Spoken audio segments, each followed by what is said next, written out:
Selamat pagi, salam jumpa kembali, salam kenal dengan saya Mr. Sony Andaninggar SPD dengan pembelajaran pendidikan Pancasila dan Kewarganegaraan atau Civic Education.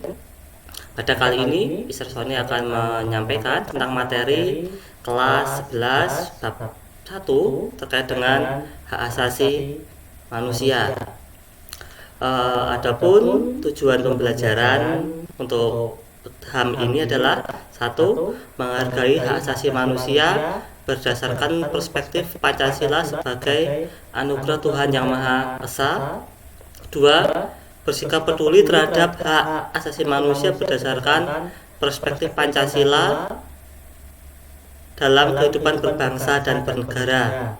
3. Menganalisis pelanggaran hak asasi manusia dalam perspektif Pancasila dalam kehidupan berbangsa dan bernegara. Dan yang keempat yaitu adalah menyajikan hasil analisis pelanggaran hak asasi manusia dalam perspektif Pancasila dalam kehidupan berbangsa dan bernegara. Anak-anak sekalian, tentu saja kalian tahu bagaimana dan apa itu HAM dan seperti apa yang harus dilakukan terhadap penghormatan terhadap HAM. Nah, untuk selanjutnya mari kita simak materi berikut. Di sini ada gambar tentang pernyataan umum hak asasi manusia atau Universal Declaration of Human Rights oleh PBB dan pelanggaran hak asasi manusia. Nah, dari gambar ini Pak Sony minta buatlah 5 pertanyaan terkait dengan hal tersebut, tentang apakah itu Declaration of Human Rights dan juga apakah itu tentang pelanggaran hak asasi manusia. Nanti setelah pembelajaran ini kita bahas terkait pertanyaan tersebut. Nah, selanjutnya mari kita simak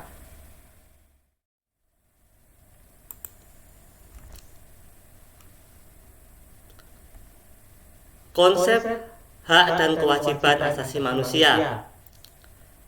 Hak asasi manusia lahir tidak terlepas dari sejarah penindasan dan perlakuan sewenang-wenang pihak penguasa terhadap rakyat atau bawahannya. Kita nanti bisa mengetahui terkait apa saja contoh-contoh yang nyata dan yang ada di lingkungan sekitar kita, atau mungkin pernah terjadi di bangsa negara Kesatuan Republik Indonesia ini. Tapi sebelum kita mengetahui hal tersebut, mari kita simak penjelasan berikut. Perkembangan pemikiran dan pengaturan HAM di Indonesia dibagi dalam dua periode, yaitu periode sebelum kemerdekaan atau kemunculan berbagai organisasi pergerakan nasional.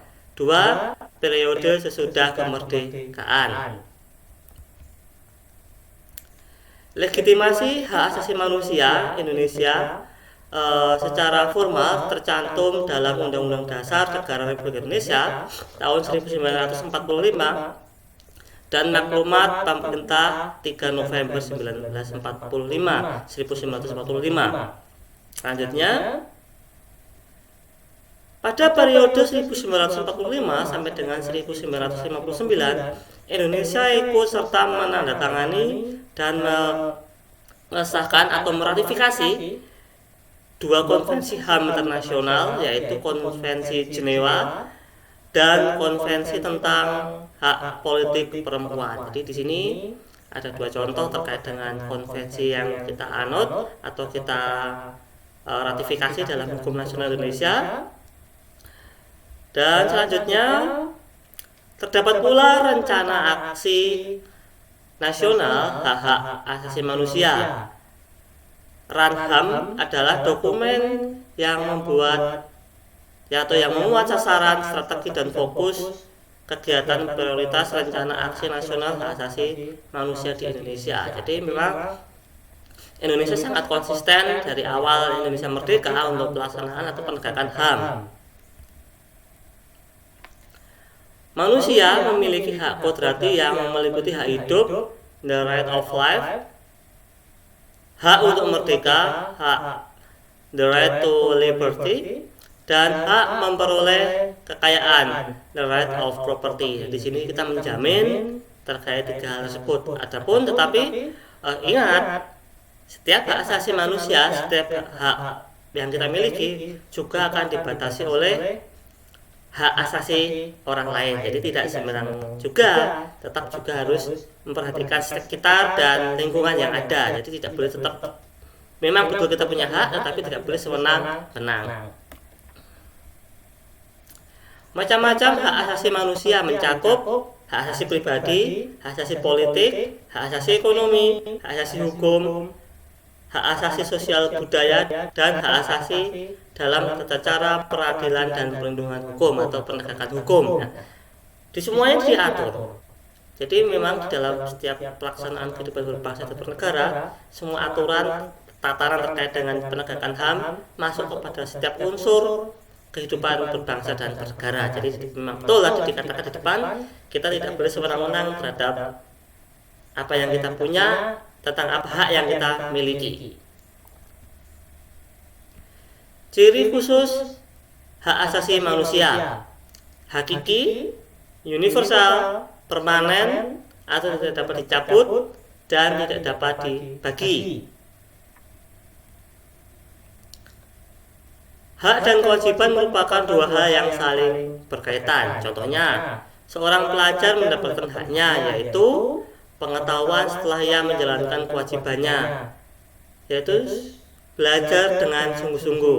Nah, otomatis jangan bersungguh-sungguh, kalian bisa maksimalkan belajar, tidak main game terus, atau mungkin waktunya papitnya belajar tetapi malah main. Nah, atau papitnya sekolah tapi malah tidak masuk. Nah, jangan sampai kalian kejadian seperti itu. Jadi itu kalian ibarat kata menyanyiakan kesempatan yang ada.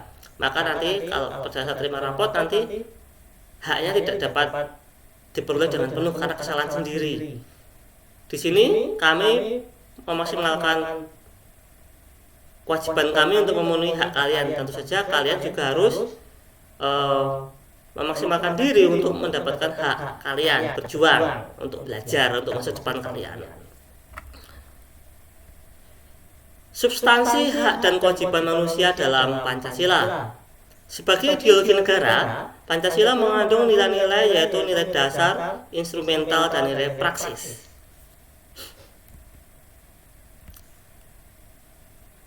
Nilai-nilai dasar Pancasila sebagai berikut. 1. Ketuhanan Yang Maha Esa, manusia adil yang beradab, persatuan Indonesia, kerakyatan yang dipimpin oleh sifat kebijaksanaan dalam permusyawaratan perwakilan, keadilan sosial bagi seluruh rakyat Indonesia. Nilai-nilai Pancasila dari semua sila yang sudah kita sebutkan tadi, pasti ada unsur-unsur HAM yang terkandung di dalamnya. Jadi memang betul Pancasila adalah ideologi yang cocok untuk bangsa kita karena bisa mengakomodasi atau mengakomodir setiap penegakan HAM yang ada di Indonesia. Ingat, perwujudan nilai instrumental umumnya berbentuk peraturan, mulai dari Undang-Undang Dasar ini sampai dengan peraturan daerah. Jadi strukturnya sangat jelas sekali, dari pusat, dari Undang-Undang Dasar ke peraturan-peraturan di bawahnya sampai dari paling bawah, yaitu adalah perda atau peraturan daerah, kabupaten atau kota. Itu sudah jelas diatur di sana. Jadi hukumnya sangat kuat ya untuk penegakan HAM ini. Jadi kita tidak bisa sembarangan juga.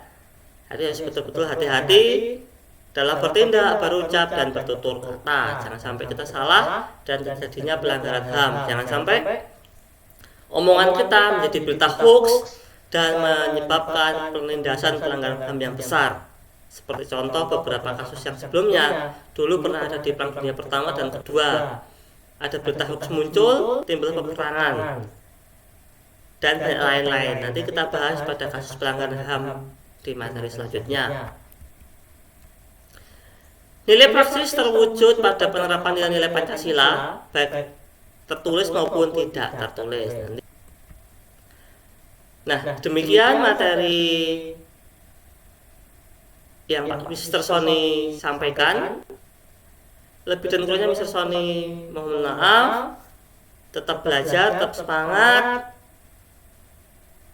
dan tetap menjaga kesehatan. Selamat pagi, selamat berjumpa di video berikutnya. Selamat berjuang untuk masa depan kalian. Selamat pagi, Tuhan memberkati.